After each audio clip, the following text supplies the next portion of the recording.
today our topic is removal of to. So this is a very common question जब English का paper होता है. So this question usually comes in all of the English papers, जहाँ पर आपको question आता है कि आपको ये सेंटेंस है, वहाँ पे रिमूवल ऑफ टू, जो टू दिया हुआ है TOO, उसे निकालना है और रिप्लेस करना है उसे दूसरे वर्ड से. सो वही हमारा आज का टॉपिक है. सो जब हम सेंटेंस में टू TOO यूज़ करते हैं, that means we are trying to say something negative, उसका कोई नेगेटिव एस्पेक्ट होता है. Okay, so the words to have a negative meaning. ये मैंने ऐसे क्यों लिखा है टू, जैसे कि सपोज यहाँ पर हम बोलते हैं शी इज़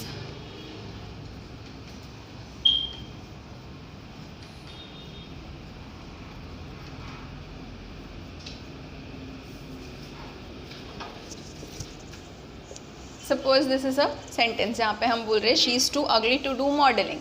तो हम बोल रहे हैं कि वो लड़की बहुत ज़्यादा बदसूरत दिखती है कि वो मॉडल नहीं बन सकती. सो ये क्या है, किसी के बारे में नेगेटिव कमेंट है. तो हम ये जो है टू, तो ये जो टू है, टू से टू, तो हमको जब बोलते हैं रिमूवल ऑफ टू, तब हमें ये पूरा निकालना होता है. ये टू और ये टू दोनों को निकालना होता है. That is why have written to से too. Okay, have a negative meaning. तो इसका क्या होता है, एक नेगेटिव मीनिंग होता है. ठीक है, it means more than required. अब ये जो वर्ड है टू TOO, इसका मतलब होता है ज़रूरत से ज़्यादा. ठीक है, मोर देन रिक्वायर्ड यानी कि इतनी ज़रूरत नहीं है, उससे ज़्यादा. सो अब जितनी ज़रूरत नहीं है उससे ज़्यादा is a negative meaning. Like we don't say too rich. ठीक है, कोई अमीर है तो हम ऐसा नहीं बोलते कि बहुत ज़्यादा टू रिच. ठीक है, हम बोलते हैं अगर वो पुअर है तो हम बोलते हैं टू पुअर, हाँ, कि बहुत ज़्यादा गरीब है. So this too rich we don't use it for a positive meaning, we use too for a negative meaning. इसके लिए हम टू को रिमूव करते हैं. अब जैसे too difficult, too ugly, too hot. ठीक है, the tea was too hot यानी कि चाय बहुत गर्म थी, मैं नहीं पी पाया. ठीक है, the paper was too difficult. ठीक है, so these all have negative meanings. Here we have a case 1. ठीक है, ये एक केस है जहाँ पे पैटर्न ये रहेगा सेंटेंस का, तो आपको उसे किस तरह से बदलना है. तो पहले पैटर्न देख लेते हैं. सेंटेंस का पैटर्न होगा subject plus verb plus TOO. So here we have case number 1. ठीक है, तो ये पैटर्न रहेगा सेंटेंस का. तो जब ये पैटर्न रहेगा तो हम उसे किस तरीके से बदलेंगे. So let us first see the pattern of the sentence. तो स्ट्रक्चर रहेगा subject plus verb plus TOO वाला टू, देन एडजेक्टिव या एडवर्ब रहेगा, फिर TO एंड वर्ब, और फिर रेस्ट ऑफ द सेंटेंस जो है वो रहेगा. ठीक है, ये स्ट्रक्चर रहेगा. तो आप अभी ऐसे सेंटेंस के स्ट्रक्चर को किस तरह बदलोगे. तो पहले आप सेंटेंस देख लो. It is too cold to go out of the house. ठीक है, बहुत ज़्यादा ठंडी है कि घर के बाहर नहीं जा सकते. This is the meaning of the sentence. ठीक है, तो अब हम इसमें से टू कैसे निकालेंगे, ये वाला, ये दोनों टू हम किस तरीके से निकालेंगे. ठीक है, सो यहाँ पर आपको स्टेप्स दिए हैं. पहले तो आपका हो जाएगा सब्जेक्ट प्लस वर्ब. तो यहाँ पे सब्जेक्ट क्या हमारा इट, और ये हो गया वर्ब. ठीक है, इट इज़ टू कोल्ड, तो ये सब्जेक्ट हुआ, ये वर्ब हुआ. फिर रिमूव टू एड सो, तो ये जो टू है वो हम क्या करेंगे, रिमूव कर देंगे. यूज़ एडजेक्टिव एडवर्ब, जो आपको एडजेक्टिव एडवर्ब यहाँ पर दिया है. ठीक है, कोल्ड आपको यहाँ पे एडजेक्टिव दिया है. ठीक है, वो तो आप यूज़ करोगे. Use that. ठीक है, अब ये वाला जो टू है वो निकल के हम क्या यूज़ करेंगे, दैट यूज़ करेंगे.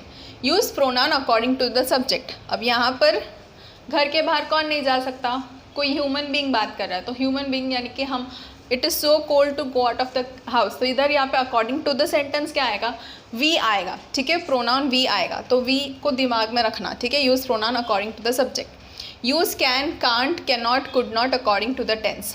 तो यहाँ पर क्या बोल रहे हैं कि it is too cold to go out of the house, यानी कितनी ठंड है कि हम नहीं जा सकते. तो हम नहीं जा सकते तो हम क्या लिखेंगे, वी कैनॉट, कैनॉट आएगा. ठीक है, तो हम कैनॉट यूज़ करेंगे. रिमूव टू, अब ये जो टू है उसे निकाल देना है. And then join the rest of the part of the sentence. अब हमारा पैटर्न क्या बनेगा, subject plus verb plus so plus adjective adverb जो दिया है, फिर दैट, प्रोनाउन, और फिर कैन, कुड नॉट, कैनॉट, और फिर रेस्ट ऑफ द सेंटेंस. तो लेट अस सी कैसे बनता है ये. ठीक है, तो ये हमने लग दिया. पहले तो सब्जेक्ट प्लस वर्ब करना है, तो हम लिख लेते हैं इट इज़ फिर हमें क्या लिखना है, सो ऐड करना है, इट इज़ सो। फिर हमें हमारा एडजेक्टिव एडवर्ब लिखना है, तो ये हमारा एडजेक्टिव एडवर्ब, ये हमारा एडजेक्टिव है, तो हमने लिख दिया कोल्ड। यूज़ दैट, हमने यहाँ पे लिख लिया दैट, ठीक है। Use pronoun according to the subject, अब ये हम बोल रहे हैं तो हम लिखेंगे it is so cold that we, या हम आई भी लिख सकते हैं, वी और I, to go out of the house, तो हम नहीं जा सकते, ठीक है। इसका मीनिंग हम नहीं जा सकते क्योंकि बहुत ठंडी है, तो हम लिखेंगे कैन नॉट, ठीक है। Remove too and join the rest, हमें टू नहीं लिखना है, तो हमें ये जो रेस्ट ऑफ द सेंटेंस है टू के बाद वो हमें सेम टू सेम कॉपी कर देना है, can not go out of the house. तो ये हमारा सेंटेंस बन गया, it is so cold that we can not go out of the house, या it is so cold that I can not go out of the. Now we have a case 2, ठीक है। जब structure ऐसा होगा तो आप उसे किस तरह से बनाओगे, तो स्ट्रक्चर देख लेते हैं कि किस तरह का होगा। Subject plus verb plus 2 TWO plus adjective plus 4 plus noun. So पहले सेंटेंस देख लो, he is too lazy for a sportsman, ठीक है। He is too lazy for a sportsman, यानी कि सेंटेंस के अकॉर्डिंग, स्ट्रक्चर के अकॉर्डिंग देख लो, subject plus verb plus TWO वाला 2, देन एडजेक्टिव, ठीक है, लेज़ी हमारा एडजेक्टिव, फिर 4 और फिर नाउन दिया यहाँ पे, ठीक है, स्पोर्ट्समैन। यानी क्या कहना चाहते हैं यहाँ पे कि वो इतना लेज़ी है कि वो स्पोर्ट्समैन नहीं जा सकता, वो स्पोर्ट्समैन नहीं बन सकता, ठीक है। तो हमें उसी वे में यहाँ पे लिखना है। तो ये यहाँ पे स्टेप्स दिए कि हम इसे किस तरह से कन्वर्ट करेंगे। तो पहले तो सब्जेक्ट प्लस वर्ब लिख दो, तो ये हमारा सब्जेक्ट है, ठीक है, ये हमारा सब्जेक्ट है, ये हमारा वर्ब है, तो हमने इसे इस तरह से लिख लिया, ही इज़। रिमूव टू को तो निकाल देना है हमें, हमने रिमूव कर दिया। ऐड सो, तो यहाँ पे टू के जगह हम क्या लगा देंगे, सो। यूज़ एडजेक्टिव, हमारा एडजेक्टिव क्या है यहाँ पे, लेज़ी, तो यहाँ पे हम क्या लिखेंगे, he is so lazy. Use that, अब हमें यहाँ पे क्या यूज़ करना है, that. Use pronoun according to the subject, हमारा सब्जेक्ट कौन है, ही, तो प्रोनाउन क्या आ जाएगा, he. Use can, can't, can not, could not according, तो यहाँ पे क्या है, बहुत लेज़ी है, यानी कि नहीं बन सकता, राइट, तो can not, that he can not.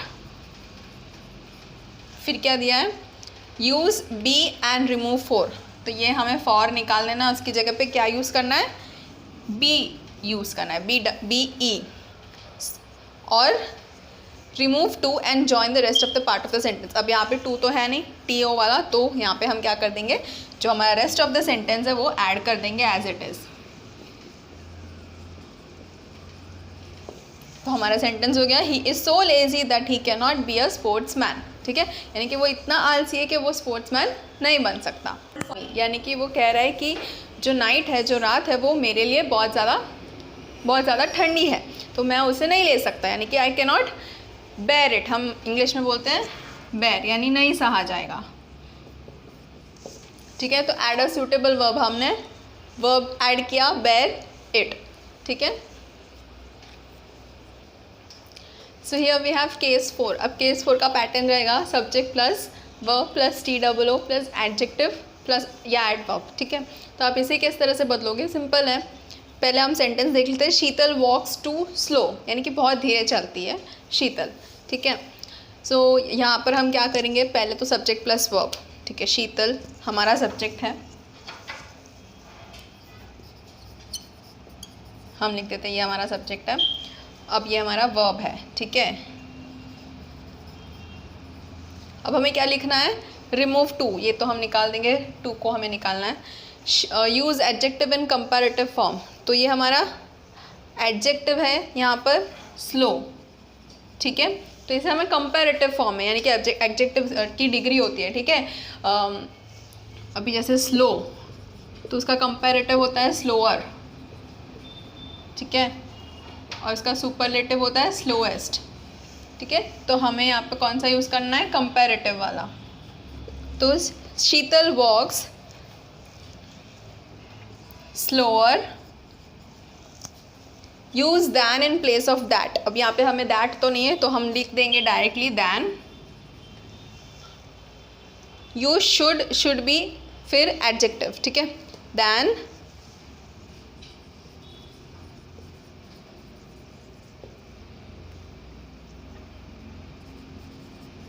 यानी कि शीतल बहुत धीरे चलती है, जितना मतलब उसे थोड़ा और फास्ट चलना चाहिए, तो हम Sheetal walk slower than she should, या तो शी शुड बी।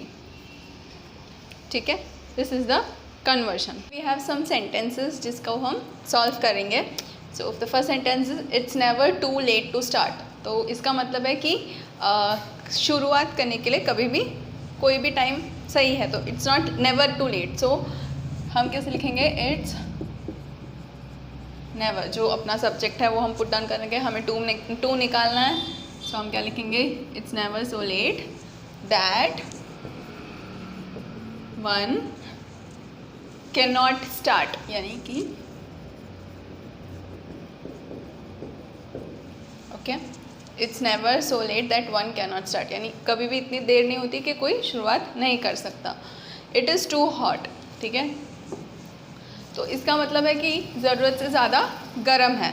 तो ज़्यादा गर्म है तो आप क्या कर सकते हो, may be it's a food और इट्स अ ड्रिंक। सपोज़ करो कोई ड्रिंक है, कॉफ़ी या टी है, तो आप उसे पी नहीं सकते, ठीक है, तो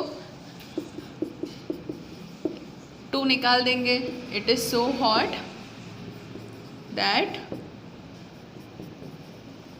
आई कांट ड्रिंक इट। या तो आप ऐसा लिख सकते हो,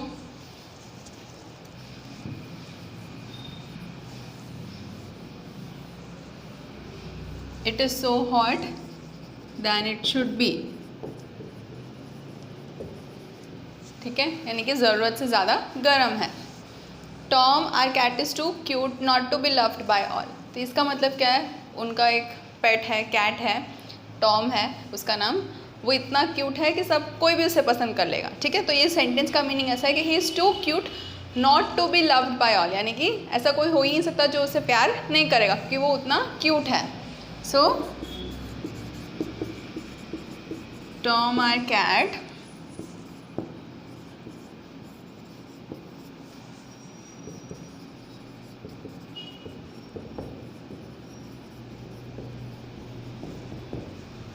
is so cute that he is loved by all।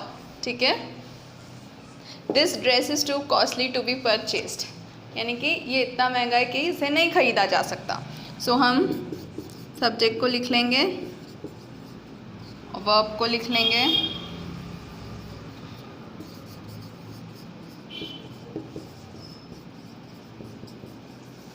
To be purchased यानी कि नहीं खरीद सकते, that it can not be और it can't be purchased.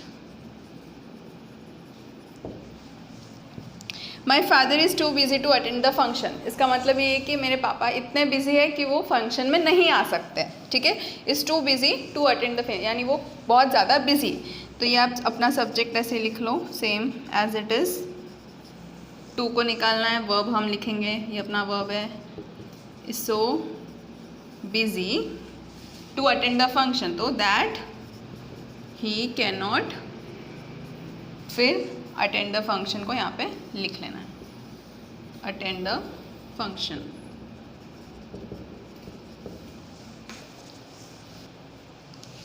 Six sentence, Raju is too kind to not help me, यानी कि ऐसा बोल रहे कि राजू इतना काइंड है कि ऐसा हो ही नहीं सकता कि वो मुझे हेल्प नहीं करेगा, यानी कि वो हेल्प करेगा। दिस सेंटेंस मीन्स कि वो हेल्प करेगा।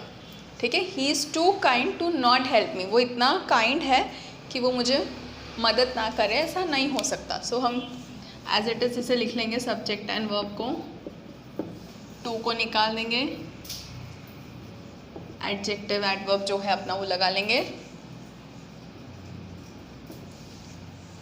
टू नॉट हेल्प मी यानी कि वो ना मदद करे, ऐसा नहीं हो सकता, तो that he will help me. He is too busy to come. ठीक है, तो मतलब वो इतना बिजी है कि वो नहीं आ पाएगा, तो ही इज़, हम टू निकाल देंगे, he is so busy that he can not come. The tree is too high for me to climb, तो ये हम एज इट इज़ लिख देंगे। इसका मतलब ये है कि ये इतना ऊंचा ट्री है कि मैं नहीं चढ़ सकता उसमें, या नहीं चढ़ सकती। ठीक है, is so high that I can not climb it. ठीक है। इट हमने क्यों लगाया? ट्री के हिसाब से। ट्री के हिसाब से क्या आएगा? प्रोनाउन इट आएगा। ठीक है। He is too proud to apologize, यानी कि वो इतना प्राउड है कि वो सॉरी नहीं बोल सकता, माफ़ी नहीं मांग सकता। तो ये एज इट इज़ हम सब्जेक्ट और वर्ब लिख लिया। टू को निकाल देंगे।